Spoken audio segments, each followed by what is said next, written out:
The antiseptic smell burned my nostrils as I drifted in and out of consciousness. Fluorescent lights buzzed overhead, their harsh glare filtering through my half-closed eyelids. My mouth felt like sandpaper, and a dull throb pulsed from the back of my head. Hospital. I was in a hospital. I tried to sit up, but pain shot through my ribs, stealing my breath. The thin cotton blanket scratched against my skin as I sank back onto the stiff mattress. "Easy there," a nurse in blue scrubs murmured, her face swimming into focus above me. "You've been in an accident. Do you remember anything?" Fragments flickered through my mind. Screeching tires, shattering glass, a scream that might have been my own. I shook my head slightly, instantly regretting the movement. "That's normal," she said, adjusting something on the IV drip beside me. "You have a concussion, 3 bruised ribs, and needed 12 stitches in your arm. You're lucky it wasn't worse." Lucky. The word echoed hollowly in my mind. "Can I call someone for you?" she asked, her voice gentle. "Family? Friend?" I swallowed hard, wincing at the rawness in my throat. There's no one.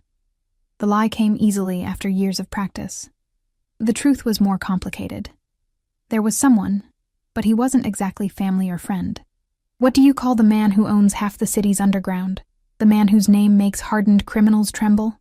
The man who'd saved me once, only to become my most exquisite prison?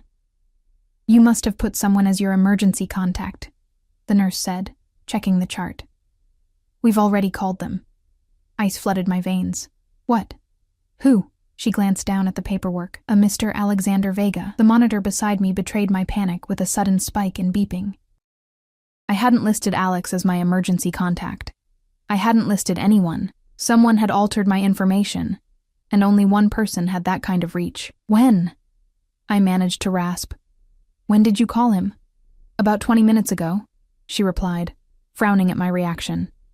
"Is everything okay, Ms. Reeves?" 20 minutes. My mind raced.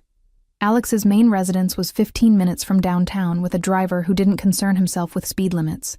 He would be here any moment. "I need to leave," I said, struggling against the pain to sit up again. "Now." The nurse placed a firm hand on my shoulder. "That's not possible. You've sustained significant injuries. You need monitoring for at least..." The subtle change in the hospital corridor's atmosphere cut her off mid-sentence. A hush fell over the usual bustle of activity. The nurse turned toward the door, confusion crossing her features. I didn't need to look to know what was happening. I felt his presence before I saw him, like a drop in barometric pressure before a devastating storm. Footsteps approached, multiple sets, heavy and purposeful. A security detail first, then a pause, and finally the distinctive sound of Italian leather shoes against linoleum. When Alexander Vega stepped into the doorway, the fluorescent lights seemed to dim in deference. 6 feet of coiled power in a perfectly tailored charcoal suit, he filled the room with his presence. Dark hair swept back from a face that belonged on Renaissance sculptures, all sharp angles and cold perfection. But it was his eyes that always undid me. Pale blue, almost gray, like the heart of a glacier, beautiful and just as merciless. Those eyes found me now, narrowing slightly as they catalogued every visible injury. Something dangerous flickered in their depths. "Leave us," he said, his voice deceptively soft. The nurse opened her mouth as if to protest, caught his gaze, and thought better of it. "I'll check on you later," she murmured to me before slipping past him. Alex remained in the doorway for a moment, utterly still. When he finally moved into the room, it was with the liquid grace of a predator. His bodyguards remained outside, closing the door behind him. "Sophia." He said my name like a prayer and a curse wrapped into one. What happened? I looked away, unable to bear the intensity of his gaze. "Car accident. Nothing serious." "Nothing serious," he repeated, his Italian accent thickening with emotion. "Is that why you're lying in a hospital bed, covered in bruises?" He approached the bed, each step deliberate, until he stood beside me. The scent of his cologne, sandalwood and something exclusively his, enveloped me, momentarily drowning out the hospital smells. Without asking permission, he reached out, his fingertips ghosting over the bruise blooming on my cheekbone. I flinched, Not from pain, but from the electric current that always seemed to pass between us at the slightest contact. Who did this to you? The question came out as a whisper, but I knew better than to be fooled by its softness. The quieter Alex spoke, the more dangerous he became. It was an accident, I insisted. Some idiot ran a red light, his jaw clenched. License plate? I don't remember. It happened so fast. Alex's eyes held mine for a long moment. He knew I was lying. He always knew. Interesting, he said, since the police report indicates a hit and run. Very deliberate, according to witnesses. My heart stuttered. How do you know what's in the police report? A ghost of a smile touched his lips. This is my city, Tesoro. Nothing happens here that I don't know about. He reached into his jacket and pulled out his phone, typing a brief message before returning it to his pocket. Whatever order he'd just issued, I didn't want to know the details. I didn't list you as my emergency contact, I said, changing the subject. How did they know to call you? I have arrangements in place, he replied vaguely, to ensure I'm always informed when it comes to your well-being. The casual admission of how thoroughly he monitored my life should have terrified me. Instead, I felt the familiar conflicting emotions he always stirred, outrage at the invasion of privacy, warring with a secret, shameful comfort that someone in this world cared enough to keep track of me. I don't need your protection, I said, the words hollow even to my own ears. Alex's expression softened fractionally. Evidence suggests otherwise. He moved to the window, looking out at the city sprawled below. His city as he saw it. In profile, the sharp line of his jaw appeared carved from marble. For a man only 32 years old, he carried the weight of his empire with remarkable ease. You haven't been to the restaurant in 2 weeks, he said, still gazing out the window. I stiffened. The high-end Italian restaurant where I worked as a pastry chef was one of Alex's legitimate businesses. It was where we'd met 3 years ago, where everything had changed. I switched to morning shifts, I explained. The head chef needed help with breakfast service. He turned back to me, something unreadable crossing his features. You've been avoiding me. It wasn't a question, so I didn't answer. The truth hung between us, heavy and undeniable. After a moment, Alex sighed. A rare display of vulnerability. The doctors say you'll need care for at least a week. Someone to monitor the concussion, help with daily activities. I'll manage, I said quickly. My apartment is small. I can reach everything I need. You won't be going back to that apartment. The quiet certainty in his voice sent a chill down my spine. What do you mean? It's not safe. He approached the bed again, his expression resolute. You're coming home with me. Alex, no. I can't. It wasn't a request, Sophia. 5 simple words, delivered without heat, but brooking no argument. This was the Alexander Vega the rest of the world knew, the man who commanded and expected absolute obedience. You can't just make decisions for me, I protested, ignoring the throbbing in my head. I'm not one of your employees or possessions. Something darkened in his eyes. No? Then why did someone try to kill you today? The question landed like a physical blow. What are you talking about? The hit and run wasn't random, he said, his voice dangerously calm. The car waited for you to leave your building. It followed you for 3 blocks before accelerating. Fear gripped me, cold and visceral. How could you possibly know that? He didn't answer, which was answer enough. His surveillance of me extended far beyond what I had imagined. Who would want to hurt me? I asked, genuinely bewildered. I'm nobody. Alex moved closer, until his thighs pressed against the edge of the hospital bed. You are far from nobody, Sophia Reeves. You are mine. And someone is trying to send me a message. The possessiveness in his tone should have repelled me. Instead, it sent a forbidden thrill through my body that I immediately tried to suppress. I haven't been yours for a year, I reminded him, my voice barely audible. His lips curved into a smile that never reached his eyes. You've been mine since the moment you dropped that tray of cannoli at my feet and looked up at me with those defiant green eyes. The memory surfaced unbidden, my utter mortification as the desserts I'd spent hours perfecting lay scattered across the restaurant's marble floor. The imposing man in the tailored suit crouching down to help me, the inexplicable connection that sparked between us when our hands touched. That was a different time, I said. Before I knew who you really were, I never hid myself from you, Tesoro, he countered. You saw exactly what you wanted to see. The harsh truth of his words stung. I had willfully ignored the signs, the reverent way people treated him, the hushed conversations that stopped when I entered rooms, the casual mentions of business that were never elaborated upon. By the time I understood fully who Alexander Vega was, I was already too entangled, too compromised, too in love. A soft knock at the door interrupted us. One of Alex's men opened it without waiting for a response. "Everything's arranged, boss," he said, his expression impassive. "Car's waiting at the private exit." Doctor signed the release forms. Alex nodded once, dismissing him. "What release forms?" I asked, alarm rising in my throat. "I can't leave yet." "You can, and you will." Alex reached for a bag I hadn't noticed before and placed it on the foot of the bed. "Your clothes were ruined in the accident. These should fit." I recognized the designer logo on the bag with dismay. "You can't just check me out against medical advice." His expression remained impassive. "The doctor advised that you need rest, monitoring, and care.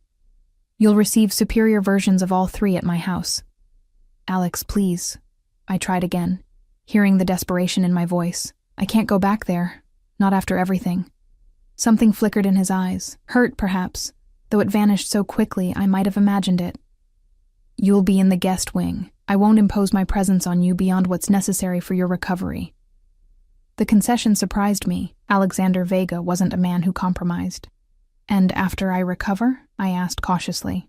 "We'll discuss that when the time comes." He moved toward the door. "You have 5 minutes to change. I'll be right outside." The door closed behind him with a soft click that somehow sounded as final as a prison gate slamming shut. Alone again, I stared at the ceiling, tears burning behind my eyes. I had spent a year building walls between us, creating distance, crafting the illusion of independence. Now, in the space of an hour, those walls had crumbled. I was going back to the mansion on the hill, back to the man I'd fled from, not out of fear for my safety, but fear for my soul, because loving Alexander Vega meant losing pieces of myself I might never recover. Outside the door, I heard his voice, soft but commanding as he made arrangements by phone. I had no doubt that by the time we reached his home, everything would be prepared for my arrival. Alex controlled his world with meticulous precision, and whether I liked it or not, I was once again part of that world. I reached for the bag of clothes, wincing at the pain that shot through my ribs. Whatever game fate was playing with me, the board had been reset. But this time, I promised myself as I slowly, painfully began to dress, I wouldn't lose myself in Alexander Vega's orbit again. Even as I made the promise, a treacherous voice in the back of my mind whispered that it might already be too late. The transition from hospital to Alex's Bentley passed in a blur of pain medication and careful movements. His security team created a protective barrier around us, shielding me from curious eyes as we exited through a private entrance. Alex's hand rested at the small of my back, ostensibly supportive but unmistakably possessive. The car interior enveloped me in butter-soft leather and blessed silence. As we pulled away from the hospital, I leaned my head against the cool window, watching the city slide by through heavy-lidded eyes. Buildings grew sparser, replaced by manicured landscapes as we headed toward the exclusive cliffside neighborhood, where Alex's mansion stood apart from the others, higher, more isolated, with a commanding view of both the city and the ocean beyond. "You should rest," Alex said, his voice low. He sat beside me, but maintained a careful distance, as if honoring some invisible boundary. I didn't respond, focusing instead on the rhythmic sweep of windshield wipers against a light drizzle that had begun to fall.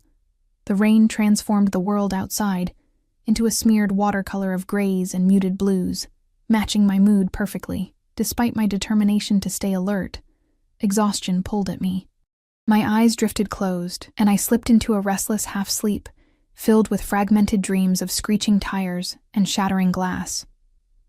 I woke with a start as the car slowed, rolling through the imposing wrought iron gates that mark the entrance to Alex's estate. Security cameras tracked our progress up the long, winding driveway flanked by perfectly pruned cypress trees. The mansion loomed ahead, a modern fortress of stone and glass that somehow managed to be both breathtaking and intimidating. "We're here," Alex said unnecessarily, studying my expression with those penetrating eyes. The car stopped at the front entrance, where a middle-aged woman waited under the shelter of a large black umbrella. Mrs. Russo, Alex's housekeeper, had been with his family since before he was born. Her lined face showed genuine concern as Alex helped me from the car. "Dio mio, Sofia," she murmured, her Italian accent thicker than Alex's more polished one. "What have they done to you?" Before I could answer, Alex spoke. "She needs rest, Mrs. Russo. Everything prepared as I instructed?" "Of course, Mr. Vega." She nodded briskly. "The blue suite in the guest wing. Dr. Marlowe will be here in an hour." The blue suite. My throat tightened. During the year I'd lived here with Alex, the blue suite had been mine whenever I needed space. My sanctuary within his domain. The fact that he remembered this small detail unsettled me more than I cared to admit. "I don't need a doctor," I protested weakly as we entered the soaring foyer with its marble floors and sweeping staircase. "Dr. Marlowe is on my payroll," Alex replied, his tone making it clear the matter wasn't open for discussion. "He's discreet and thorough." The implication was clear. A doctor who answered to Alex wouldn't report suspicious injuries or ask uncomfortable questions. I wanted to object on principle, but lacked the energy for a battle I couldn't win. Walking through the mansion felt like stepping back in time. Everything was exactly as I remembered. The priceless artwork, the subtle scent of lemon polish and fresh flowers, the hushed atmosphere of wealth and power. My fingers trailed along the familiar banister as we ascended the stairs, muscle memory guiding me despite my year-long absence. At the door to the blue suite, Alex paused. "Mrs. Russo will help you settle in. Is there anything specific you need?" The formality in his voice created a different kind of ache than my physical injuries. There had been a time when he would have carried me across this threshold without asking, when the space beyond this door had been a shared retreat rather than an assigned accommodation. "No," I said softly. "Thank you." His eyes held mine for a long moment, before he nodded once and stepped back. "I have calls to make. I'll check on you after Dr. Marlowe's visit." I watched him walk away, his shoulders set in a rigid line beneath his perfect suit. Only when he disappeared around the corner did I allow Mrs. Russo to usher me into the room. The suite was exactly as I remembered, yet subtly different. The pale blue walls and ocean-inspired decor remained, but new books lined the shelves, recent releases I'd mentioned wanting to read. Fresh flowers, white peonies, my favorite, adorned the nightstand. The bathroom was stocked with the expensive French toiletries I preferred. These weren't hasty preparations made in the hour since my accident. The room had been maintained, waiting, as if Alex had always expected my return. Mrs. Russo helped me change into silk pajamas that felt blessedly soft against my bruised skin. "You gave us quite a scare, Mia cara," she said, as she turned down the bed. "Mr. Vega has been beside himself since the call came." I lowered myself gingerly onto the edge of the mattress. "I'm sure he was just inconvenienced." The older woman gave me a knowing look. "That man has not been the same since you left. He works too much, sleeps too little." She adjusted the pillows with practiced efficiency. The light went out of his eyes. "Mrs. Russo," I began, uncomfortable with the direction of the conversation. I know. She waved a dismissive hand. "Not my business. But I've known that boy since he was in diapers. What I see, I see." She helped me into bed, then bustled around the room, adjusting curtains and checking that everything was in place. "The doctor will be here soon. Try to rest until then." When she left, I sank back against the pillows, overwhelmed by conflicting emotions. Being back in this house, surrounded by reminders of the life I'd shared with Alex, made it harder to maintain the emotional walls I'd so carefully constructed. The room's quiet luxury enveloped me like a familiar embrace. Through the large windows, I could see the ocean stretching to the horizon, steel gray beneath the overcast sky. I had missed this view, had dreamed of it in my cramped apartment with its uninspiring outlook of the neighboring building's brick wall. A soft knock at the door roused me from my thoughts. Expecting Mrs. Russo or the doctor, I called, "Come in." Instead, it was Alex who entered, carrying a silver tray. He had removed his suit jacket and tie, and the top buttons of his shirt were undone, revealing a glimpse of tanned skin. The more casual appearance made him seem younger, more approachable, and therefore more dangerous to my resolve. "Mrs. Russo is preparing soup," he explained, setting the tray on the bedside table. "I thought you might want tea while you wait." The domesticity of the gesture caught me off guard. Alexander Vega, feared by criminals across the city, was bringing me tea like any concerned partner might. "Thank you," I murmured, watching as he poured from a delicate porcelain pot into a matching cup. The familiar ritual transported me back to countless mornings and evenings, shared in comfortable silence. He handed me the cup, careful to avoid brushing my fingers with his own. "Dr. Marlowe is running late. There's an accident on the coastal road." I nodded, cradling the warm cup in my hands. "It's fine. I'm feeling better already." Alex's expression remained neutral, but his eyes, those impossibly perceptive eyes, saw through the lie. "Your pain medication is wearing off. There's more on the tray, as prescribed." I glanced at the small pill cup and glass of water he'd brought. "I don't like how they make me feel. Foggy." "You need to rest to heal properly," he countered. "I need to keep my wits about me," I replied pointedly. A ghost of a smile touched his lips. "Still don't trust me, Sophia?" The question hung in the air between us, deceptively simple yet loaded with history. "I trust you not to hurt me physically," I finally answered. "It's the other kinds of hurt I'm concerned about." He absorbed this with a slight nod, neither defending himself nor denying the implied accusation. "Take the medication. I promise not to take advantage of your vulnerable state." The faint irony in his tone suggested he found my caution amusing, even unnecessary. It stoked a familiar frustration. "This isn't a joke, Alex. You can't just insert yourself back into my life because of one accident." His expression hardened almost imperceptibly. "Is that what you think this is? An opportunity I'm exploiting?" "Isn't it?" I challenged. "You've had me watched for a year. You altered my medical information. Now I'm back in your house, dependent on you again." Alex set down his teacup with deliberate care. "Someone tried to kill you today, Sophia." "This isn't about us. It's about keeping you alive." "Why would anyone want to kill me?" I asked, voicing the question that had been haunting me since he first suggested the accident was deliberate. "I'm just a pastry chef. A pastry chef who was involved with me," he corrected. "My enemies know I have few vulnerabilities. You are one of them." The admission surprised me. During our time together, Alex had never openly acknowledged how deeply I affected him. His control had been too absolute, his walls too high. "We haven't been together for a year," I reminded him. "Surely your enemies know that." Something flashed in his eyes, anger, perhaps, or pain. "Our relationship status is irrelevant. What matters is what they believe would hurt me." The implication sent a shiver through me. "So I'm a target because they think I still matter to you?" "You do still matter," he said quietly. "You've always mattered." The simple statement, delivered without his usual calculation, struck me speechless.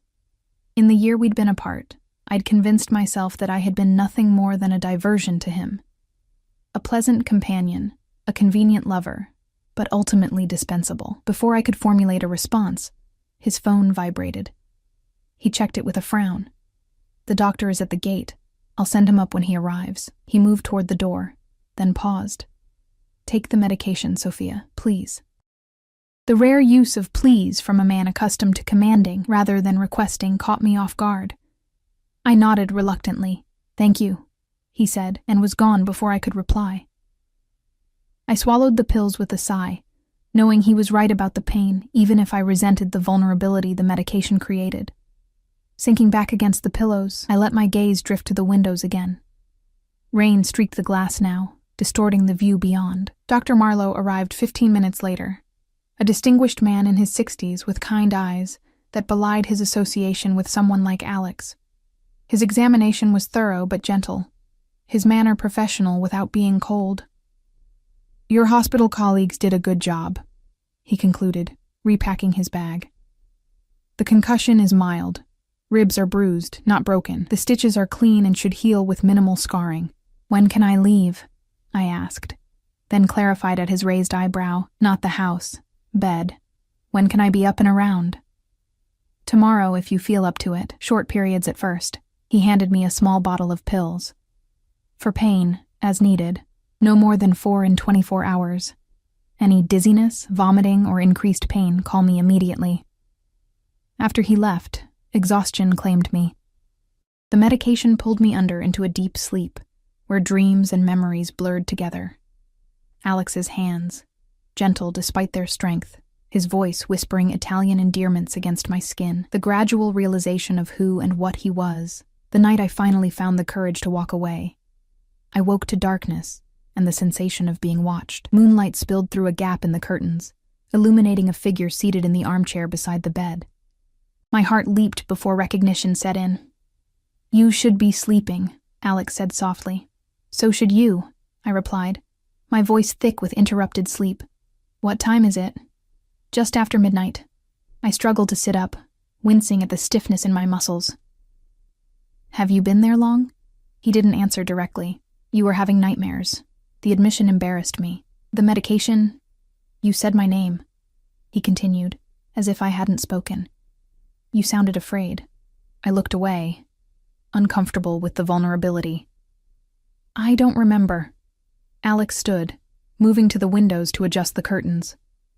In profile against the moonlight, he looked almost ethereal, a study in silver and shadow. "I've made inquiries about the accident," he said, changing the subject. "The car was stolen, abandoned 10 blocks from the scene. No witnesses saw the driver. Professional," I murmured. "Yes." His jaw tightened, which narrows the list of suspects. I pulled the blanket tighter around me, suddenly cold. "Do you know who ordered it?" Alex turned back to face me, his expression unreadable in the dim light. "I have suspicions. I'll know more tomorrow. And then I'll handle it." 3 simple words that contained multitudes of menace. This was the side of Alex I had tried hardest to reconcile with the man who held me tenderly, who remembered how I took my tea, who could discuss art and literature with genuine passion, the man who handled problems with ruthless efficiency, whose enemies had a habit of disappearing. "Don't," I said quietly. "Whatever you're planning, don't do it for me." He moved closer, until he stood at the foot of the bed. "Would you prefer I let them try again? Perhaps succeed next time?" "I'd prefer not having more blood on my conscience," I countered. "Enough people have been hurt because of our connection." Something shifted in his stance. A subtle tensing I recognized as anger carefully controlled. "You speak as if I forced this life on you. You knew who I was, Sophia. You chose to stay. Until I couldn't anymore," I whispered. He absorbed this like a physical blow, his shoulders squaring against it. "Get some rest. We'll talk more tomorrow." As he moved toward the door, a sudden fear gripped me, not of him, but for him. "Alex." He paused, hand on the doorknob. "Be careful," I said, the words escaping before I could consider their implications. "Whatever you're doing, just be careful." For a long moment, he remained perfectly still. Then, without turning, "Sleep well, tesoro."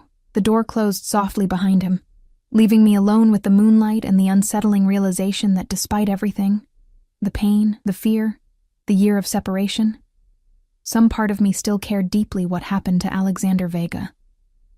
And that made me more vulnerable than any physical injury ever could. Morning arrived with gentle persistence, sunlight filtering through the curtains Alex had adjusted during the night. For a disorienting moment, I felt as though the past year had been nothing but a dream, that I had never left this room, this house, this life. The illusion shattered as I shifted, and pain flared across my ribs. Reality came rushing back. The accident, the hospital, Alex's insistence that someone had tried to kill me, the impossible situation I now found myself in. A soft knock at the door preceded Mrs. Russo's entrance. She carried a breakfast tray and a motherly smile that warmed despite my circumstances. "Buongiorno, Sophia. How are we feeling this morning?" She set the tray on the bedside table. Fresh fruit, yogurt, toast, and coffee, prepared exactly as I liked it. "Better, thank you," I lied, pushing myself to a sitting position with more effort than I wanted to admit. Mrs. Russo's knowing eyes missed nothing. The first day after is always the worst. By tomorrow you'll feel more human again. She bustled around the room, opening curtains to reveal a brilliant blue sky that contrasted sharply with yesterday's gloom. The ocean beyond the windows sparkled like scattered diamonds, a view I had once found endlessly soothing. Mr. Vega asked that you call him when you wake, she said, placing my cell phone on the tray. He's been up since dawn, making arrangements. I tensed.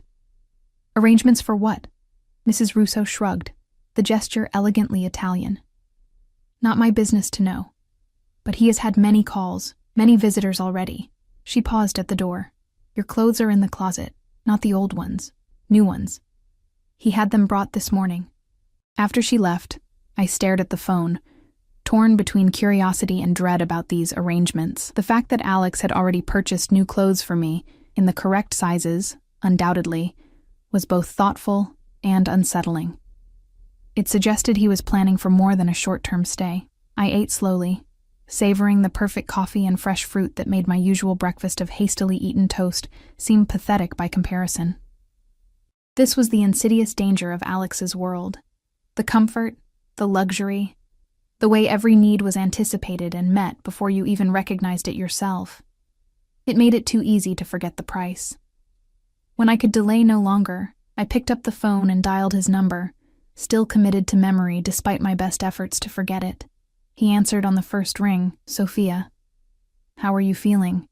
His voice, deep and accented, sent an involuntary shiver through me, sore, but better. Mrs. Russo said you wanted me to call. Yes, I'll be in meetings most of the day, but I've arranged for additional security at the house. Don't be alarmed by the new faces. My stomach tightened. Is that necessary? A brief pause. Yes. The single syllable, delivered with such certainty, chilled me. Did you find something out about the accident? We'll discuss it when I get home, he said, his tone making it clear the subject was closed for now. Marco will be your direct security detail. If you need anything, or if you wish to move around the house, he'll accompany you. A babysitter, I said flatly. A bodyguard, Alex corrected, a hint of steel entering his voice. This isn't negotiable, Sophia. I knew that tone too well to argue. Fine. What time will you be back? Early evening, barring complications. Dr. Marlowe will check on you at noon. A muffled voice spoke in the background. I need to go. Rest, Tesoro. We'll talk tonight. The line disconnected before I could respond. I set the phone down with a sigh, already feeling the walls of my luxurious cage closing in. After finishing breakfast, I decided to test my limits. The walk to the bathroom was slow and painful, but manageable. The face that greeted me in the mirror was a shock. Pale skin, dark circles beneath my eyes, an angry bruise blooming across my left cheekbone. No wonder Alex had looked at me with such concern.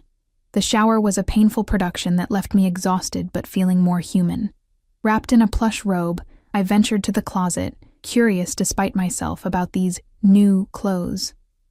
What I found stopped me in my tracks. The walk-in closet was filled not with a few essentials as I'd expected, but with a complete wardrobe. Dresses, casual wear, shoes, even lingerie, all in my exact size and preferred styles. Brands I could never afford on my chef's salary hung in neat rows, price tags conspicuously removed. The extravagance was so typically Alex. Overwhelming, unnecessary, and oddly touching in its thoroughness. He had always expressed care through abundance, unable to comprehend that sometimes less could be more. I selected the simplest outfit I could find. Soft leggings and an oversized sweater that wouldn't press against my bruised ribs, and dressed carefully.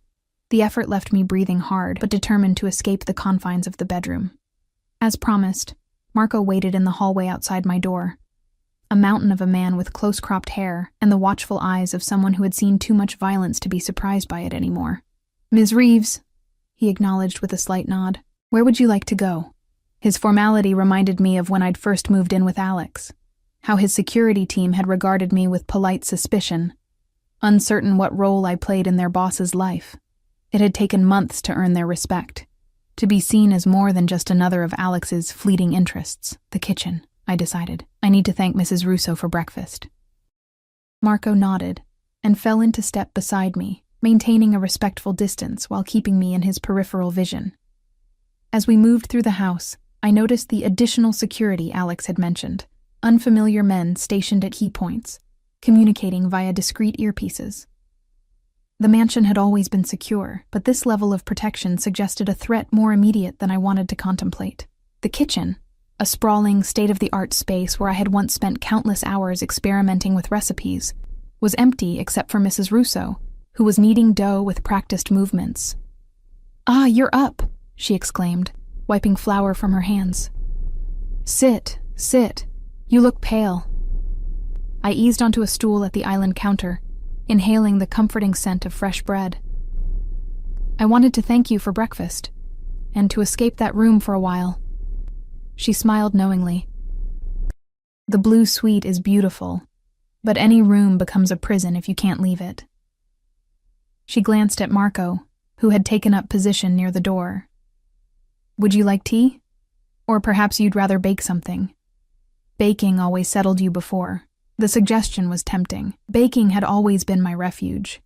The precise measurements, the predictable chemical reactions, the way flour and butter and sugar could transform into something greater than the sum of their parts. It had been my escape long before I met Alex, and had become my salvation after I left him. "Maybe something simple," I agreed. "Shortbread?" Mrs. Russo's face brightened. "Mr. Vega still talks about your shortbread. He says no one makes it like you do." I tried to ignore the warmth that bloomed in my chest at this revelation. "Does he?" I would have thought he'd hired a new pastry chef with more impressive credentials by now. "Oh, he did," she said, resuming her kneading. 3 different ones in the past year. None lasted more than 2 months. He found fault with everything they made. The implication hung in the air between us. Alex had been comparing them to me, finding them wanting not because of their skills, but because they weren't me. It was exactly the kind of possessive behavior that had contributed to my decision to leave. Before I could respond, Marco's phone vibrated. He checked it, his expression shifting subtly. "Mr. Vega is on his way back." Unexpected change of plans. Mrs. Russo and I exchanged glances. Alex rarely changed his schedule on short notice. His business dealings required meticulous planning, and deviations usually signaled trouble. "Is everything all right?" I asked, trying to sound casual. Marco's face gave nothing away. He didn't say ma'am. The formal address, so different from the familiar way Alex's security team had eventually come to treat me, was another reminder of how completely I had extracted myself from this world. Or thought I had. "Well then," Mrs. Russo said brightly, clearly trying to dispel the sudden tension. "Perhaps baking should wait. You look tired, Sophia. Why don't you rest in the sunroom until Mr. Vega arrives? It was always your favorite place in the afternoon." The suggestion was well-intentioned, but the mention of the sunroom sent a pang through my heart that had nothing to do with my physical injuries. The sunroom, with its wall of windows overlooking the cliff, its comfortable reading nooks, its perfect light, had been our space. Where we'd spent lazy Sunday mornings reading in companionable silence, where Alex had first told me he loved me, where I had finally confronted him about the true nature of his business after finding a gun hidden in his desk. "I think I'll go back to my room," I said quietly. "The pain medication makes me drowsy." Mrs. Russo nodded, but the sympathy in her eyes told me she understood the real reason for my retreat. The walk back to the blue suite felt longer, my body protesting the exertion. By the time Marco left me at my door with a respectful nod, I was genuinely ready to rest. I sank onto the bed, not bothering to remove the sweater or leggings, and closed my eyes. Sleep came swiftly, dreamless and deep, the kind that feels like falling into darkness. I woke to the sensation of being watched. Opening my eyes, I found Alex seated in the same chair he'd occupied the night before, still in his business suit, but with tie loosened and collar unbuttoned. His face showed signs of strain I hadn't noticed earlier, slight shadows beneath his eyes, tension around his mouth. "How long have you been there?" I asked, my voice rough with sleep. "Not long." He leaned forward, elbows on knees. "You looked peaceful. I didn't want to wake you. I pushed myself up against the pillows, wincing as my ribs protested. Marco said there was a change of plans. Alex's expression darkened. Yes. We identified the driver of the car that hit you. My heart rate accelerated, and he's dead. The words were delivered flatly, without emotion. Shot execution style in an abandoned warehouse on the waterfront. I stared at him, processing the implication. You? No. Alex rubbed a hand over his jaw, the faint rasp of stubble audible in the quiet room. If it had been me, it would have taken longer, and he would have told me who hired him before the end. The casual brutality of the statement should have horrified me. Instead, I felt a disturbing flicker of relief that it hadn't been Alex's doing, followed immediately by shame at my reaction. Then who? I asked. That's the concerning part. He stood, moving to the window with the restless energy I remembered so well. Whoever hired him is cleaning up loose ends, which means this wasn't a warning or a message. It was a genuine attempt on your life. The chill that ran through me had nothing to do with the room's temperature. I don't understand. Who would want me dead? I'm not involved in your business. I haven't been for a year. Alex turned back to me, his expression grave. That's what I've been trying to determine. The most logical conclusion is that someone is targeting you to get to me. But we're not together anymore, I protested. Anyone who's done their research would know that. We are now, he pointed out. You're here, under my protection. That's all they need to see. The implication struck me with sudden clarity. You think they'll try again? It wasn't a question, but Alex nodded anyway. Yes. Which is why you can't leave this house until we identify and eliminate the threat. Eliminate, I repeated, the euphemism hanging heavily between us. You mean kill. His eyes, those pale, beautiful, merciless eyes, met mine without flinching. Yes. The simple confirmation of what I already knew, that Alex would kill to protect what he considered his, reopened the fundamental conflict that had torn us apart. His capacity for violence, his willingness to be judge, jury, and executioner when he deemed it necessary. There must be another way, I said, knowing even as the words left my mouth how naive they sounded. A ghost of a smile touched his lips. Always the optimist, Tesoro. It's one of the things I've missed most about you.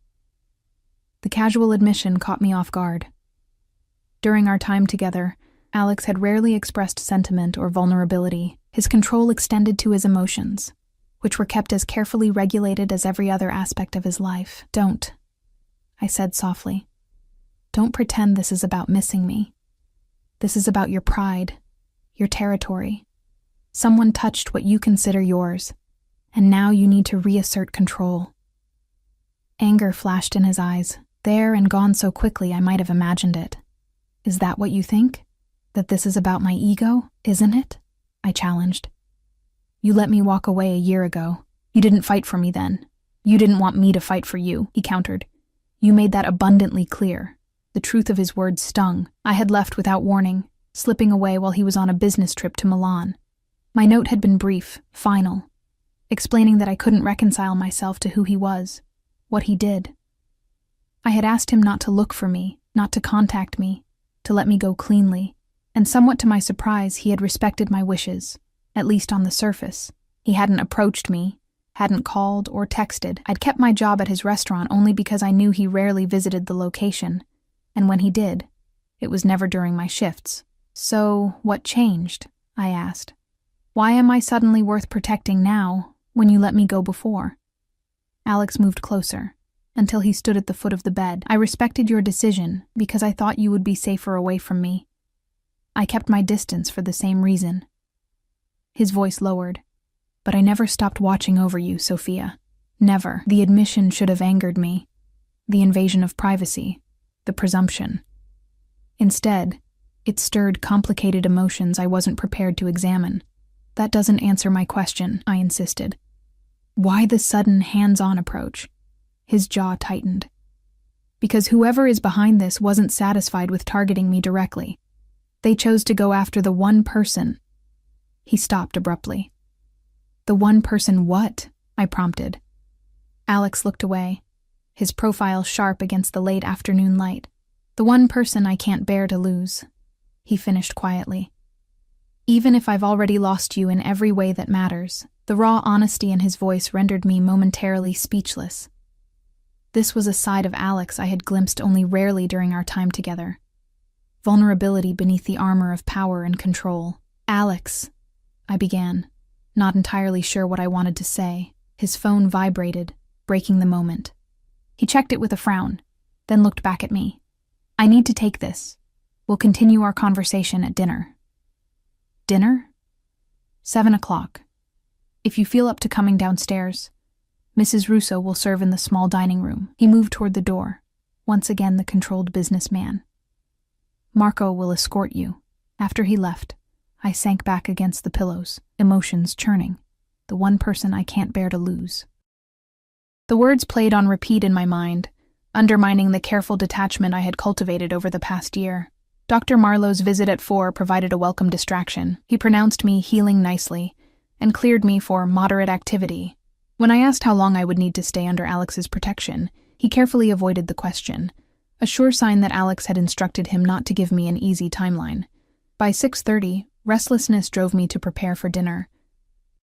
I chose the simplest dress from the extensive wardrobe Alex had provided, a navy blue wrap style that covered my bruises while requiring minimal effort to put on.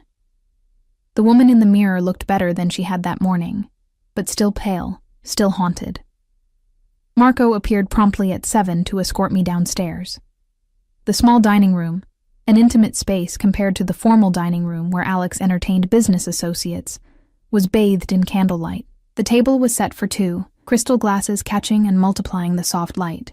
Alex was already there, standing at the window with a glass of wine. He had changed into black slacks and a charcoal cashmere sweater that emphasized the breadth of his shoulders. He turned as we entered, his eyes widening slightly at the sight of me. "You look beautiful," he said, the simple statement holding no artifice. "I look like I've been hit by a car," I corrected wryly. A faint smile touched his lips. "Even so." He dismissed Marco with a nod and pulled out my chair. The gesture reminded me of our first real date, how his impeccable manners had both charmed and amused me. Back then, I had thought them the product of a privileged upbringing. Only later did I learn they were a deliberate cultivation, part of the reinvention of a boy from the poorest part of the city who had clawed his way to the top through intelligence, ruthlessness, and an absolute refusal to be defined by his origins. Dinner was a masterpiece of Mrs. Russo's talents. Poached sea bass, roasted vegetables, fresh bread. Alex poured me a glass of white wine, then raised his own in a silent toast. I sipped cautiously, aware of the pain medication still in my system. "Your color is better," he observed as we began to eat. "How are you feeling?" "Better," I admitted. "Still sore, but the fog is clearing." He nodded, satisfied. "Good. Dr. Marlowe says you're healing well." We ate in silence for a few minutes. The familiar routine of dining together, both comforting and disorienting after so much time apart. I found myself studying him when he wasn't looking. The strong lines of his face, the slight flecks of gray at his temples that hadn't been there a year ago. The way he still cut his food with surgical precision. "You've lost weight," I said before I could stop myself.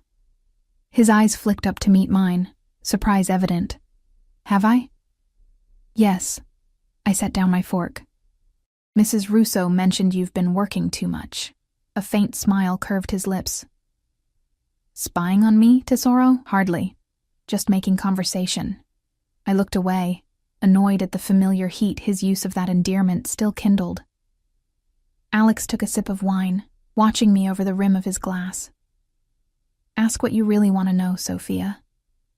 The challenge was delivered quietly, but with the confidence of someone who still believed he could read me like an open book. "Fine," I said, meeting his gaze directly. "Who's trying to kill me? And why now, after all this time?" His expression darkened. "We have a theory. Not one I like. Tell me." He set down his glass, choosing his words with obvious care. "Do you remember Paolo Valentini?" The name sent an involuntary chill down my spine. "Your former business partner, the one who disappeared shortly before I met you." Alex nodded. "He didn't disappear. He was arrested in Madrid on multiple charges. He's been in prison for the past 4 years. His jaw tightened, until 3 weeks ago, when he was released on a technicality. The implications settled over me like a cold shadow. And you think he's behind the attempt on my life? It fits his profile. Paolo was always theatrical in his vengeance, and he blames me for his arrest. Were you responsible? I asked, the question slipping out before I could reconsider. Alex's eyes met mine, unflinching. Yes. He was dealing in human trafficking. Children. I don't tolerate that. The stark admission hung between us. This was the contradiction that had always haunted me. A man capable of ordering deaths, running illegal operations, controlling a network of criminal enterprises, yet adhering to a strict moral code that drew lines even he wouldn't cross. Why target me? I finally asked. Why not come after you directly? Because Paolo knows me better than most, Alex replied. He knows that physical threats mean little to me, but hurting someone I care about, he trailed off, leaving the conclusion unspoken. So I'm collateral damage in a vendetta against you, I said, trying to keep my voice steady. How long will this go on? How long will I be a prisoner here? Alex's expression hardened. You're not a prisoner, Sophia. You're under protection. A gilded cage is still a cage, I countered. He set down his utensils with careful precision. Would you prefer I left you exposed? Vulnerable to another attempt that might succeed where the first failed? I'd prefer to have a choice in how my life is arranged, I shot back. Something I haven't had since the moment you got that hospital call. A muscle ticked in his jaw, the only outward sign of his tightly controlled anger. When Paolo is no longer a threat, you'll be free to return to your life. Until then, this is the safest option. And how will Paolo cease to be a threat? I asked, though I already knew the answer. Alex held my gaze, his eyes cold and clear as winter. By whatever means necessary. The next few days established a strange rhythm, a simulacrum of domestic life underscored by the constant presence of security and the unspoken tension between Alex and me. My physical healing progressed steadily, the bruises fading from angry purple to sickly yellow, the pain in my ribs dulling to a manageable ache, the stitches in my arm beginning to itch as the wound knit itself together. Each morning, I woke to fresh flowers in my room, and breakfast served precisely how I liked it. Each afternoon, I wandered the mansion under Marco's watchful eye, rediscovering spaces that held too many memories. Each evening, Alex and I shared dinner, our conversations skirting the edges of what remained unspoken between us. He never mentioned Paolo Valentini again after that first night, and I didn't ask. The less I knew about whatever machinations were unfolding beyond the mansion's walls, the less complicit I would feel in their outcome. It was the same willful ignorance I had attempted during our relationship, the deliberate blindness that had ultimately proven impossible to maintain. On the 4th day, restlessness drove me to the kitchen. Mrs. Russo welcomed my offer to help prepare dinner, her knowing smile suggesting she recognized my need for purposeful activity. Baking had always been my therapy, my meditation, the one place where I felt completely in control. Mr. Vega will be pleased, she said, setting out flour and butter for me. He always said your hands were magic with pastry. I focused on measuring ingredients with precise care. This isn't for Alex. It's for me. I need to feel useful. She nodded, tactfully changing the subject. How are you healing? The bruises look better. I'm fine, I replied automatically, then amended. Better, still sore, but improving. We worked in companionable silence, me preparing a pear and almond tart while she assembled the main course. The familiar motions soothed me. The careful measuring, the kneading of dough, the methodical slicing of fruit. For a little while, I could almost forget the circumstances that had brought me back to this kitchen. You know, Mrs. Russo said casually as she chopped herbs, he never brought anyone else here after you left. I kept my eyes on the pastry I was crimping. That's hardly surprising. We were only together for a year. The non-committal sound managed to convey volumes of disagreement. Long enough for him to give you his mother's ring. My fingers faltered. He told you about that? He didn't have to. Mrs. Russo glanced at my bare left hand. I recognized it the moment you started wearing it. I was there when his father gave it to his mother. The ring, an elegant emerald surrounded by tiny diamonds, had been presented without fanfare one quiet evening. "It belongs with you now," Alex had said simply, sliding it onto my finger. Only later did I learn its significance, that it had been his mother's most treasured possession, one of the few items of value his father had managed to give her before his murder. I had left it on his desk when I departed, unable to take something so precious when I was abandoning its giver. "That was a different time," I said, resuming my work with forced concentration. Mrs. Russo gave me a long look. "The heart doesn't know time, cara mia. Nor does it recognize the convenient boundaries we try to draw." Before I could formulate a response, Marco appeared in the doorway. "Ms. Reeves, Mr. Vega would like to see you in his study." The formal request, delivered through an intermediary when Alex could easily have texted or called me directly, suggested business rather than personal matters. Apprehension settled in my stomach. "Now?" I asked, gesturing to my flower-covered hands. Marco nodded. "He said it's important. Mrs. Russo took the tart from me. "Go, I'll finish this. Wash your hands and don't keep him waiting." Alex's study, a spacious room lined with bookshelves and dominated by a massive desk of dark wood, had always been his sanctuary. During our time together, I had rarely entered it uninvited, recognizing it as the place where the man I loved became the man others feared. Marco left me at the door with a respectful nod. I knocked lightly, then entered at Alex's muffled, "Come in." He stood by the windows, phone to his ear, his back to the door. The set of his shoulders betrayed tension that hadn't been present at breakfast. "Keep me updated," he said to whoever was on the line, then ended the call and turned to face me. "You wanted to see me?" I asked, remaining near the door. Alex gestured to one of the leather chairs facing his desk. "Please, sit. There's been a development." I perched on the edge of the chair, suddenly conscious of my casual appearance. Leggings and an oversized sweater, hair pulled back in a messy bun, traces of flour probably still visible despite my hasty washing. Alex remained standing, leaning against the desk rather than sitting behind it. The position put us nearly at eye level, a deliberate choice that I recognized as an attempt to equalize our dynamic. "Paolo Valentini has made contact," he said without preamble. My heart stuttered. "With you?" "Through intermediaries. He's proposed a meeting." "Why?" The question emerged as barely more than a whisper. Alex's expression remained carefully neutral. "He claims he wasn't behind the attempt on your life. He wants to clear the air, establish that we don't need to be at war." "Do you believe him?" "No." The single syllable was delivered with absolute certainty. "It's a trap, designed to draw me out." I studied his face, searching for clues to his thoughts. "Then why consider meeting at all?" "Because ignoring him ensures he'll try again. With you, with me, with someone else in my organization." Alex pushed away from the desk, moving to pour 2 glasses of water from a crystal decanter. "The defensive position isn't sustainable long-term." He handed me a glass, his fingers carefully avoiding contact with mine. "I'm telling you this because it affects your safety. The meeting is set for tomorrow evening." "Where?" "Neutral ground. A private dining room at the Bellevue Hotel." The venue surprised me. That's very public. Exactly why he chose it. Harder to anticipate all variables in a public setting. Alex took a sip of water, watching me over the rim of his glass. "My security team is working on contingencies, but the situation is fluid." I set my untouched glass on a side table. "Why are you really telling me this? You've been handling everything else without consultation."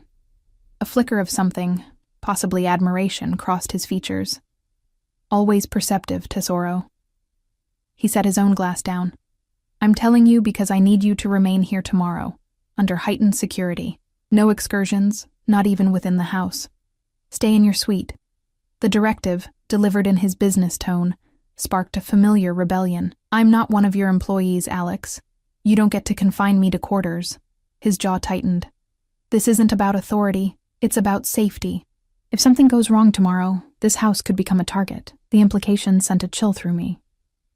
"You're saying he might come here, after me?" "It's one possible scenario we're preparing for." Alex's voice softened slightly. "I don't want to frighten you, Sophia. The probability is low, but I need to know you're secure while I deal with this situation. I stood, suddenly unable to remain still. And if something happens to you, what then? Do I just stay locked in this gilded cage indefinitely? Alex's expression remained impassive, but his eyes, those expressive eyes that had always betrayed his true feelings, revealed a flash of genuine surprise at my concern. If something happens to me, he said carefully, Giorgio has instructions to ensure your safe passage to anywhere you wish to go. A new identity, sufficient funds, complete disappearance. The detailed contingency plan stunned me into momentary silence. He had considered not only his own potential death, but what would happen to me afterward. Had crafted an escape route that would provide for my safety and comfort long after he was gone. I don't want to disappear, I finally said, my voice barely audible, and I don't want you walking into a trap. Alex moved closer, close enough that I could detect the familiar scent of his cologne. Are you worried about me, Tesoro? The question, asked without mockery or presumption, deserved an honest answer. Yes, I admitted. Despite everything, yes. Something shifted in his expression. A softening around the eyes, a slight release of the tension he carried in his jaw. He lifted his hand as if to touch my face, then let it fall back to his side. I've survived worse situations than this, he said quietly, and I have every intention of returning tomorrow night. The unspoken implication, returning to me, hung in the air between us. Promise me you'll be careful, I said, the words emerging before I could censor them. Alex's eyes held mine. I promise. After a beat, he added, Will you do as I ask? Stay in your suite tomorrow? I nodded reluctantly. Yes. But I want updates. Real ones, not sanitized reassurances. A ghost of a smile touched his lips. You always did hate being handled with kid gloves. He glanced at his watch. Security preparations. Recognizing the dismissal, I moved toward the door, then paused with my hand on the knob. Alex? He looked up from his desk, where he'd already begun reviewing what appeared to be building plans. Yes? Why did you let me go? The question had haunted me for a year. And now, with the possibility of losing him permanently looming before us, I needed to know. When I left, you could have found me, brought me back. You didn't even try. Pain flashed across his features. There and gone so quickly I might have imagined it. Because you asked me to let you go, he said simply. And I discovered that the one thing I couldn't do, even for myself, was deny you what you truly wanted. The raw honesty in his voice rendered me speechless. I nodded once and slipped out of the study, closing the door softly behind me. The remainder of the day passed in a haze of nervous energy. I finished the tart under Mrs. Russo's watchful eye, took a long shower that did little to clear my head, and eventually found myself on the terrace as evening fell, watching the sun sink into the ocean in a blaze of orange and gold. Marco maintained a discreet distance, his vigilant presence a reminder of the danger that had brought me back to this house. I wondered how many men like him would accompany Alex tomorrow, how many layers of protection would stand between him and Paolo Valentini's vengeance. Dinner that night was quiet, almost somber. Alex ate little, his mind clearly elsewhere. I found myself studying him when he wasn't looking, memorizing the lines of his face, the exact shade of his eyes, the way his hands moved with controlled precision. As if preparing for a loss I refused to acknowledge might be coming. You should get some rest, he said eventually, breaking the silence that had stretched between us. Tomorrow will be challenging for everyone. I nodded, setting down my napkin. Will I see you before you leave? I'll stop by your suite, he promised. The meeting isn't until evening. We walked upstairs together, the familiar route suddenly weighted with unspoken fears and regrets. At the door to my suite, Alex paused. Sophia? He began, then stopped, seemingly at a loss for words, a rare occurrence for a man whose verbal precision was legendary. I know, I said softly, saving him from whatever he was struggling to express. Be careful tomorrow. He nodded once, his eyes holding mine for a long moment, before he turned and walked away, his footsteps echoing in the quiet hallway. Sleep eluded me that night. I tossed and turned, my mind conjuring increasingly dire scenarios for the meeting ahead. By dawn, I had abandoned any pretense of rest and stood at the window, watching the sky lighten over the ocean. The day crawled by with excruciating slowness. True to his word, Alex stopped by my suite mid-morning, dressed in one of his finest suits, charcoal gray with the faintest pinstripe, a blood-red tie providing the only splash of color. Armor, I observed, recognizing the psychological tactic of dressing to intimidate. He smiled faintly. Old habits. We stood awkwardly for a moment, neither quite knowing what to say. So much history between us, so many unresolved feelings. And now this new threat casting its shadow over any potential reconciliation. "I'll have Giorgio keep you updated," Alex finally said. "Try not to worry." "Telling me not to worry is like telling the tide not to come in," I replied, attempting a lightness I didn't feel. His smile turned genuine. "One of the many things I've always admired about you. Your capacity for concern, even for those who don't deserve it." "You deserve it," I said quietly, the admission costing me more than I wanted to acknowledge. Something flashed in his eyes, hope, perhaps, or determination. He stepped closer, closing the distance between us with deliberate intent.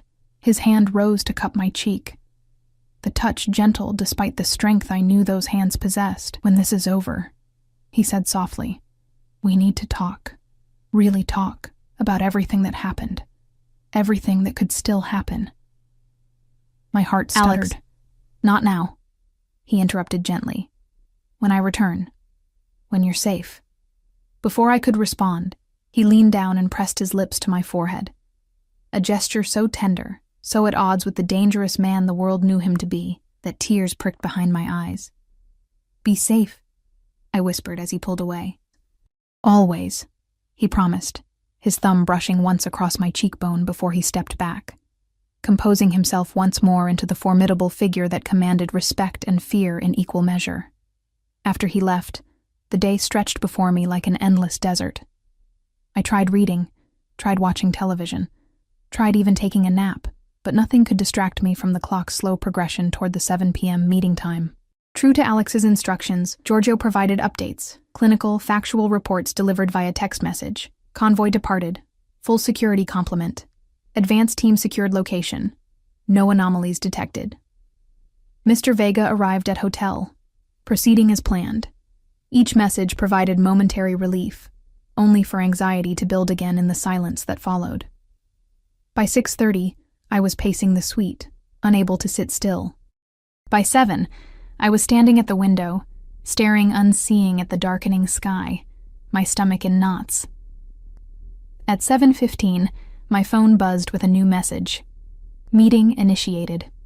Communication blackout until conclusion. The update, while expected, did nothing to ease my fears. The communication blackout meant exactly what it sounded like. No updates until the meeting ended, regardless of what transpired within that private dining room. Minutes ticked by with excruciating slowness. Outside, the last light faded from the sky, leaving only darkness broken by the distant sparkle of city lights far below the cliff. I pressed my forehead against the cool glass, seeking some relief from the tension headache building behind my eyes. At 8:30, the door to my suite opened without a knock. I spun around, hope and fear warring within me, only to find Marco rather than Alex in the doorway. "Ms. Reeves," he said, his expression grimmer than usual. "You need to come with me." Now. My heart plummeted. What happened? Is Alex... No time to explain. He cut me off, already moving into the room to grab a jacket from the closet. "We need to move you to a more secure location." He helped me into the jacket with efficient movements, then took my elbow, guiding me toward the door. "Stay close to me. Don't stop for anything." The urgency in his voice silenced any further questions. I followed him into the hallway, noticing immediately the increased security presence. Armed men positioned at intervals, all with hands hovering near weapons, all with expressions of heightened alertness. Marco led me not toward the main staircase, but to a service elevator I hadn't known existed. Concealed behind what had appeared to be an ordinary panel in the wall, the small compartment descended rapidly to what must have been below ground level. The garage? I asked as the doors opened to reveal a cavernous space filled with vehicles. Marco shook his head. Secondary exit point, less visible than the main gates. He guided me toward a nondescript black SUV with tinted windows, opening the rear door and practically lifting me inside. Only when he closed the door behind me did I realize we weren't alone in the vehicle. Sitting opposite me, his elegant suit now disheveled and stained with what looked horribly like blood, was Alex. "Thank God," he breathed, reaching for my hand and squeezing it with almost painful intensity. "Are you all right?" "Am I all right?" I echoed incredulously, scanning him for injuries. "Alex, what happened? Whose blood is that?" The driver's door opened, Marco sliding behind the wheel. "We're clear, boss. Taking Route C as discussed." Alex nodded, his attention still fixed on me. Paolo brought unexpected guests to our meeting. The situation escalated. The clinical description couldn't mask the truth written in the blood on his shirt, the torn knuckles of his right hand, the dangerous coldness in his eyes. "Is he dead?" I asked quietly. "Yes." No elaboration, no justification. The engine roared to life, and we accelerated toward a ramp that appeared to lead directly into the cliffside. As we approached, a section of what I had assumed was solid rock slid silently aside, revealing a narrow tunnel illuminated by recessed lighting. "Where are we going?" I asked as the hidden door closed behind us, sealing us into the passageway. "Safe house," Alex replied, still holding my hand. "The mansion may be compromised. Paolo had more allies than we anticipated." The tunnel seemed to go on forever, curving and descending deeper into the earth. When we finally emerged, we were in what appeared to be an ordinary parking garage beneath an upscale apartment building I didn't recognize. Marco drove to a reserved space near a private elevator, then came around to open our door. "All clear, sir. The penthouse is secured." Alex helped me from the car, his hand at my waist steadying and protective. "Almost there," he murmured. "Just a little further." The private elevator required both a key card and fingerprint authentication. It ascended swiftly to the top floor, opening directly into a spacious apartment with floor-to-ceiling windows, offering a panoramic view of the city and harbor below. "You own this building," I guessed, recognizing the subtle security features that mirrored those at the mansion. Alex nodded, guiding me to a plush sofa. One of several contingency properties, unknown to most of my organization. Marco disappeared into what I presumed was a security room, leaving us alone in the elegantly appointed living area. Only then did Alex seem to release some of the tension he'd been carrying, his shoulders dropping as he exhaled deeply. "Are you hurt?" I asked, reaching tentatively toward the bloodstain on his shirt. He caught my hand, shaking his head. "Not mine, or at least very little of it is mine." Relief washed through me, followed immediately by guilt at being relieved when I knew that meant the blood belonged to someone else. Someone who was now dead because of their connection to Alex, to me. "What happened?" I asked again, needing to understand. Alex sank onto the sofa beside me, suddenly looking exhausted. Paolo never intended peaceful negotiation. He brought 3 men with concealed weapons.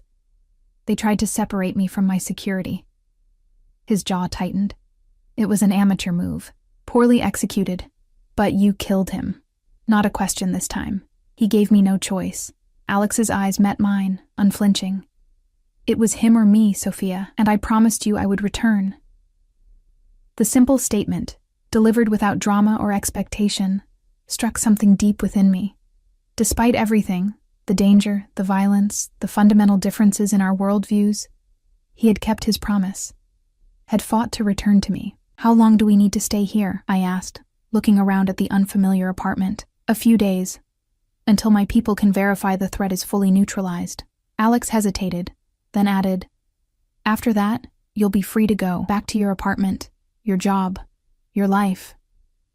The prospect, which would have filled me with relief less than a week ago, now left me with a strange emptiness. I had spent a year convincing myself I was better off without Alex, safer without the complications his world brought. Yet here I sat, having just witnessed the aftermath of violence, still feeling more secure in his presence than I had at any point during our separation. "And if I don't want to go?" The question emerged barely above a whisper. Alex went very still, his eyes searching mine with an intensity that saw through every defense. "What are you saying, Sophia?" I took a deep breath, organizing thoughts that had been swirling since the moment he appeared in my hospital room. "I'm saying that running away didn't work. I still thought about you every day. Still missed you. Still."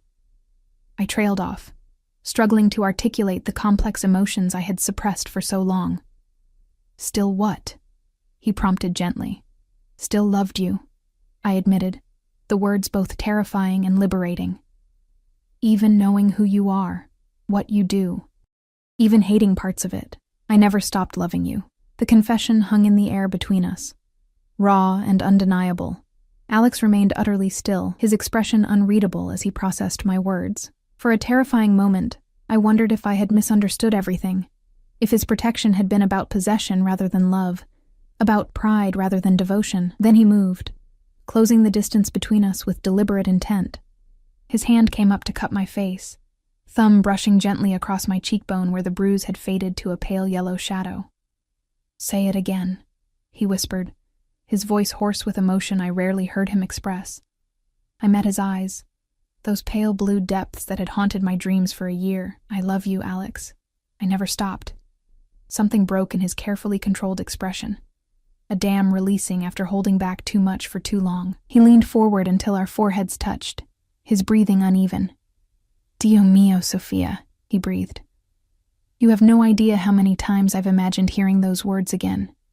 How many times I've picked up the phone to call you, only to set it down, because I promised to let you go."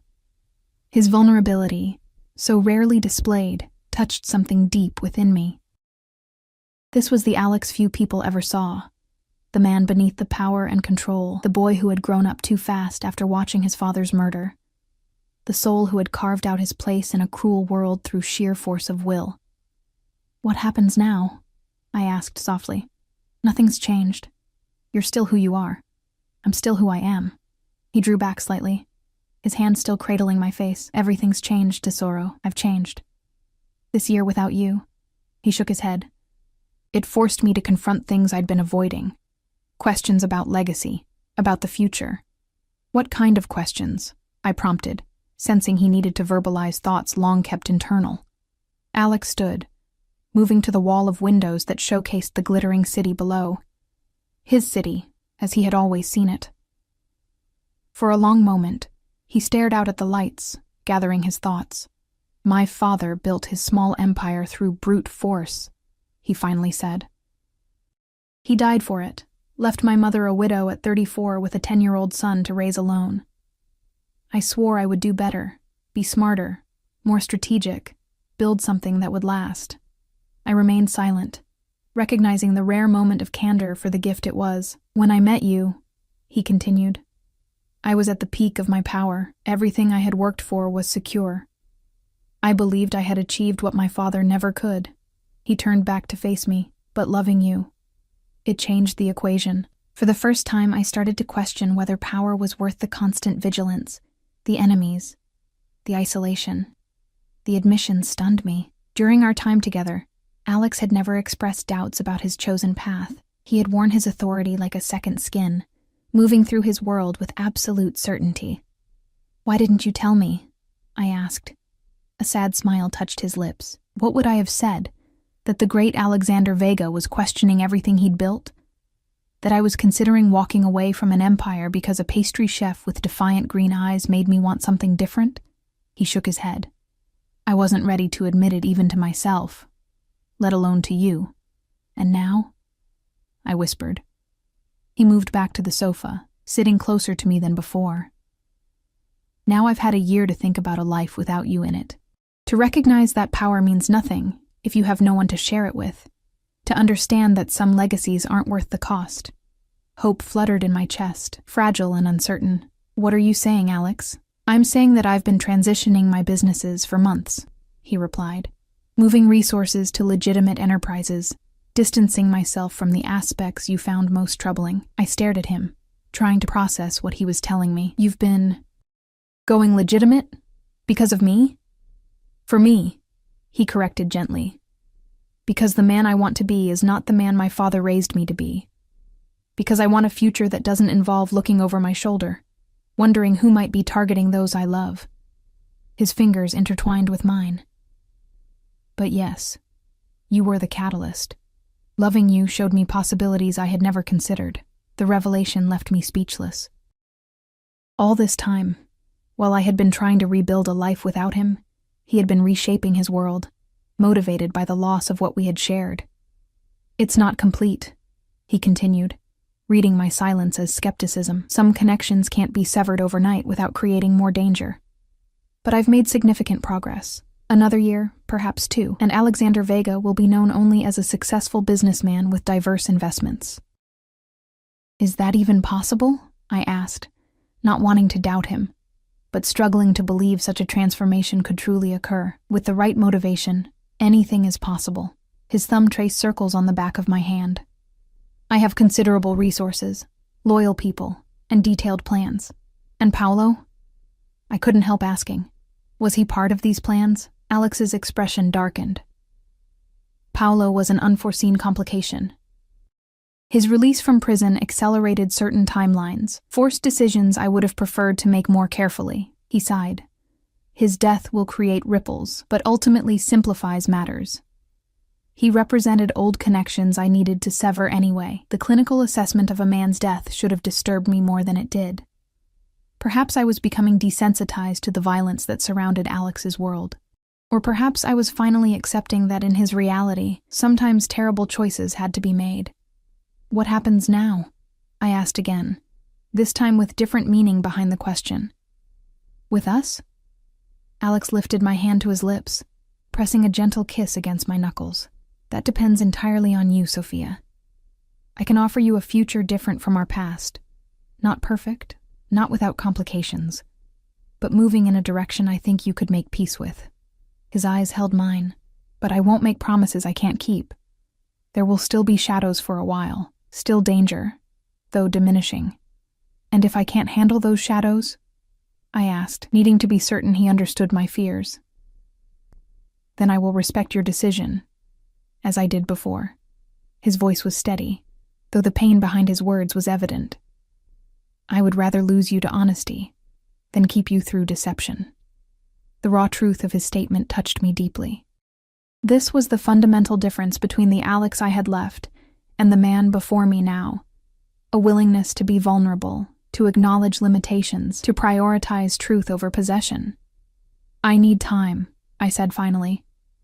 Not to decide if I love you, I know I do, but to understand what a future together really means now. Relief flickered across his features. Time is something I can give you. Stay here where you're safe, while we sort through Paolo's aftermath. Use these days to ask whatever questions you need answers to. I'll hold nothing back. No more secrets? I pressed.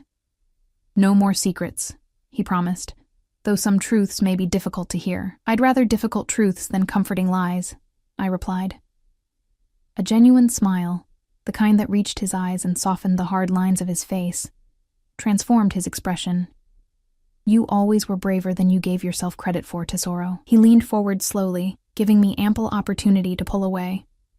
When I didn't, his lips met mine in a kiss so achingly tender it brought tears to my eyes. A homecoming and a new beginning wrapped into one perfect moment. The days that followed established a different rhythm than the tense coexistence we had maintained at the mansion. The penthouse became our neutral territory, a space untainted by past memories or associations.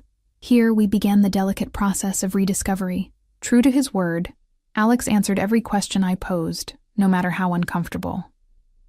He explained the structure of his organizations, the progress of his transition to legitimate businesses, the complications that remained. He shared details he had previously shielded me from, not to frighten me, but to ensure I understood exactly what choosing him would mean. In turn, I shared my experiences of the year we had spent apart. My lonely apartment, my promotion to head pastry chef, the friends who had tried and failed to set me up on dates. I told him about the nights I had dreamed of him, the mornings I had reached for him only to find empty space beside me. I bought your building, he confessed one evening as we shared dinner on the penthouse terrace. 6 months after you left. I paused, wine glass halfway to my lips. You what? A faint smile touched his mouth. I couldn't directly ensure your safety without breaking my promise not to interfere in your life. So I purchased the building, improved security, installed better locks and cameras. It was the most I could do while respecting your boundaries. The revelation should have angered me, the intrusion, the presumption. Instead, I found myself touched by his restraint. He could have done so much more, could have inserted himself back into my life in 100 different ways. Instead, he had found the one approach that protected me without controlling me. Is there anything else I should know about? I asked, only half joking. Other properties you've acquired to keep tabs on me. His expression turned serious. I established a trust in your name, managed by an independent firm with instructions to contact you only in the event of my death. He set down his fork. I needed to know you would be provided for, no matter what happened. The casual mention of his mortality, something he had never before acknowledged as anything but a distant theoretical concept, struck me forcefully. This was perhaps the most significant change in him, a recognition of his own vulnerability, a willingness to prepare for failure rather than simply assuming success. You really did believe you might not survive this past year, I said quietly. Alex met my gaze directly. I've never feared death for myself, Sophia. But the thought of leaving you unprotected... He shook his head. That was unacceptable. 5 days after our arrival at the penthouse, Marco announced that the situation had stabilized. Paolo's remaining allies had either pledged loyalty to Alex or disappeared, recognizing that challenging him would be futile. The mansion had been thoroughly secured, all traces of the disruption erased. We can return whenever you're ready, boss, Marco reported, his professional demeanor unchanged despite the chaos of the past week. Alex looked to me, eyebrows raised in silent question. Not yet, I said, surprising both of them. I'm not ready to go back there. After Marco left, Alex joined me on the sofa where I had been reading. The mansion holds too many memories? I nodded, setting aside my book. Some wonderful, some painful. But right now, I prefer this. I gestured to the neutral space around us. It's ours, not just yours that I'm visiting. Does that make sense? His expression softened with understanding. Perfectly. We'll stay as long as you like. That night, for the first time since my accident, we shared a bed. There was no pressure for physical intimacy. Just the profound comfort of falling asleep in familiar arms, of waking to find him watching me with an expression of wonder, as if he still couldn't quite believe I was there. Healing came in unexpected moments. In Alex teaching me to play chess, his patience a stark contrast to the ruthless strategist I knew him to be in business. In cooking together in the penthouse's sleek kitchen, his surprisingly skilled hands working alongside mine.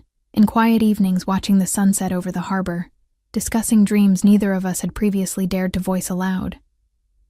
Would you ever want children? He asked one such evening, the question emerging naturally from a discussion about his latest legitimate acquisition, a chain of family restaurants he planned to expand. The query caught me off guard, not because I hadn't thought about it, but because the Alex I had known before would never have raised the possibility. Children represented vulnerability, potential leverage for enemies, complications in a carefully controlled existence. Yes, I answered honestly. Someday, when the time is right. I studied his face, searching for clues to his thoughts. Would you? A complex emotion crossed his features. Uncertainty mixed with longing. I never allowed myself to consider it before. The risks seemed too great. He was quiet for a moment, then. But now, thinking of a little girl with your eyes, or a boy with your stubbornness. A smile touched his lips. Yes, I would like that very much.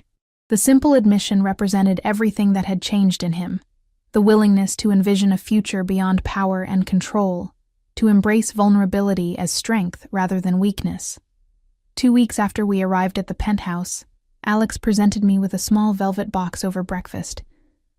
My heart stuttered as he placed it before me without ceremony. This isn't a proposal, he said quickly, reading my expression.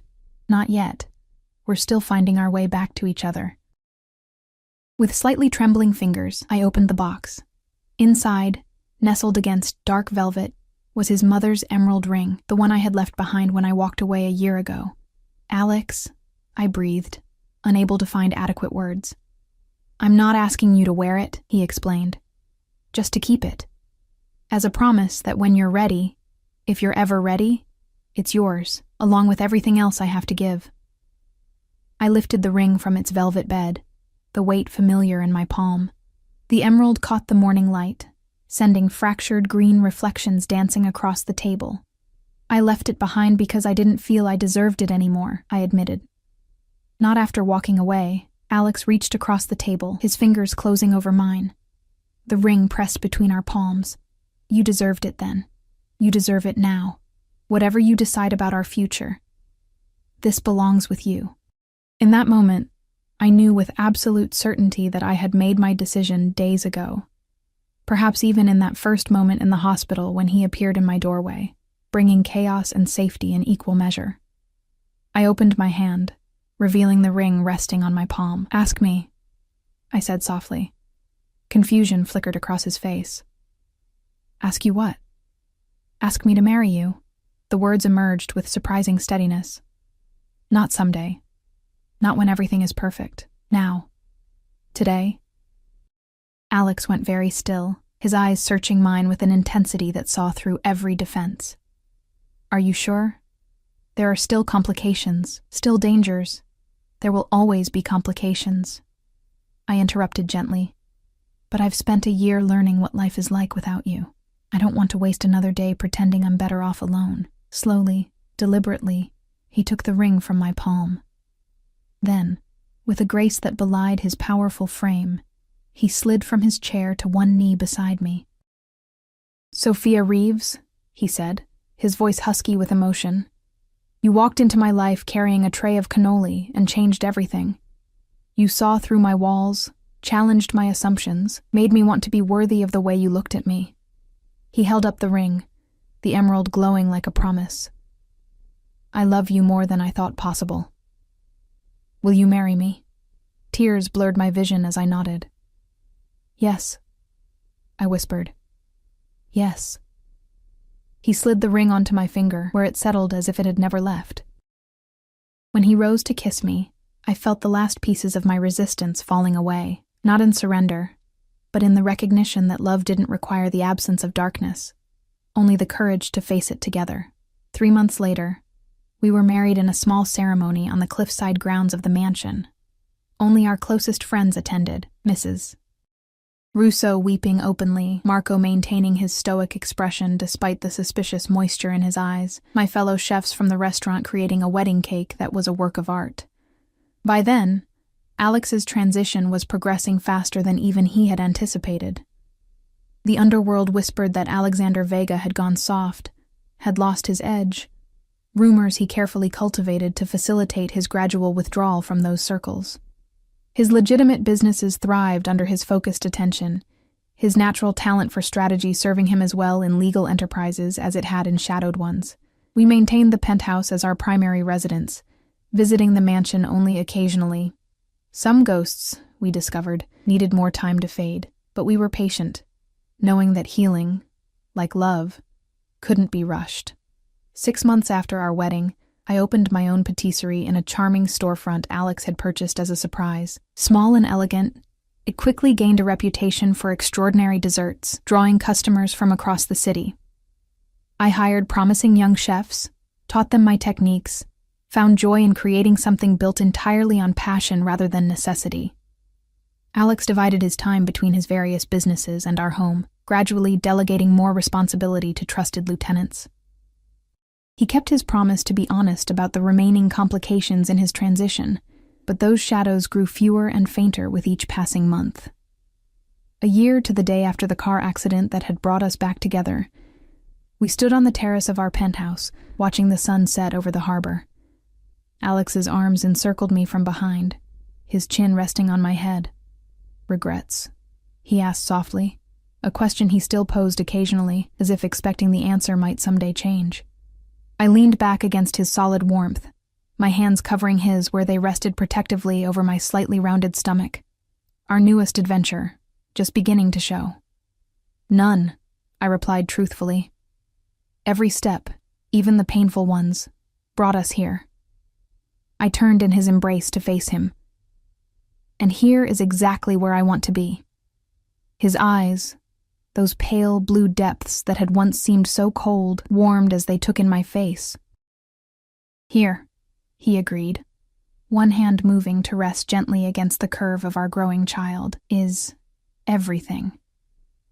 As his lips met mine, I reflected on the strange, winding path that had led us to this moment. From a dropped tray of cannoli to a hospital room, from separation to reunion, from fear to acceptance. Our story wasn't perfect. It was messy and complicated and marked by darkness as well as light. But it was ours, and I wouldn't have changed a single word. In Alexander Vega's arms, I had found not a perfect fairy tale, but something far more valuable, a love strong enough to weather storms, brave enough to face shadows, and deep enough to transform us both into better versions of ourselves than we could ever have become alone. And in the end, that was the only happy ending that mattered.